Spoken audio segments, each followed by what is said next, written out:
સ્વાધ્યાય 8.1નો 5મો દાખલો.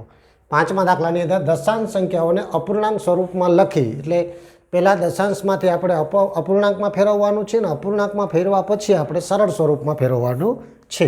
તો ચાલો મિત્રો, સૌથી પહેલાં 0.6a. જો મિત્રો, અહીંયા 0.6 એટલે કે પોઈન્ટ પછી એક અંક છે. તો આ પોઈન્ટ દૂર કરવા માટે આપણે શું કરવું પડે? 6/10 લખવા પડે. શું કામે? કે પોઈન્ટ પછી એક જ અંક છે એટલા માટે આપણે આ પોઈન્ટ દૂર કરવો હોય તો નીચે આપણે 10 લખવા પડે, એટલે ઉપર ખાલી 6/10. ચાલો, આ અપૂર્ણાંક સ્વરૂપ થઈ ગયું. હવે સરળ સ્વરૂપમાં તો જો 6ના અડધા કેટલા થાય? 3. અને 5ના અડધા 10ના અડધા 5, એટલે 3/5. આ એનું સરળ સ્વરૂપ આપણને મળે છે. બરાબર. ચાલો મિત્રો, હવે એ જ પ્રમાણે અહીંયા પણ જો પોઈન્ટ પછી એક જ અંક છે એટલે આ પોઈન્ટ દૂર કરવા માટે અહીંયા 10 લખવા પડે. તો આ કેટલા થશે? ઉપર થાય 25. આ રીતે. બરાબર. કારણ કે આ તમે પોઈન્ટ દૂર કરો એટલે પોઈન્ટ પછી જેટલા અંક છે એટલા તમારે અહીંયા 1 અને 0 મૂકવાના. તો કે પોઈન્ટ પછી એક જ અંક છે એટલે 10 મૂકી શકો, એટલે 25/10.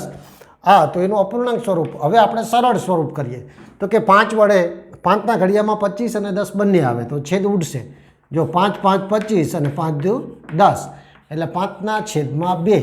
આ એનું સરળ સ્વરૂપ. ચાલો, એ જ પ્રમાણે 1.0. હવે પોઈન્ટ પછી 0 છે એનો કોઈ મતલબ નથી એટલે આનું સ્વરૂપ એક જ થાય. 1.0નું અપૂર્ણાંક કયો કે સરળ સ્વરૂપ કયો, બંને એક જ સરળ સ્વરૂપ આ રીતે એક થાય છે. ચાલો, 3.8.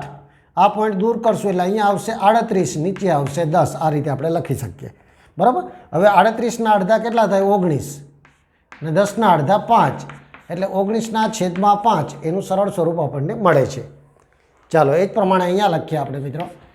જો અહીંયા પોઈન્ટ પછી એક જ અંક છે એટલે કે 137/10. હવે 137ના અડધા કે કોઈ રીતે 5ના ઘડિયામાં કે 2ના ઘડિયામાં આવતું નથી, એટલે આ એનું અપૂર્ણાંક સ્વરૂપ અને સરળ સ્વરૂપ બંને એક જ રહેશે. 21.2 છે તો અહીંયા 212 થશે ને અહીંયા લખાશે 10. બરાબર. પોઈન્ટ પછી એક જ અંક છે. ચાલો, હવે તમને મિત્રો ખબર છે કે ભાઈ 10ના અડધા કેટલા થશે? તો કે 5. તો 212ના અડધા તો કે 106.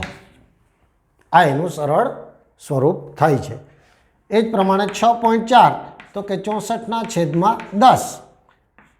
64ના અડધા કેટલા થશે? તો કે 32 અને 10ના અડધા 5. આ એનું સરળ સ્વરૂપ.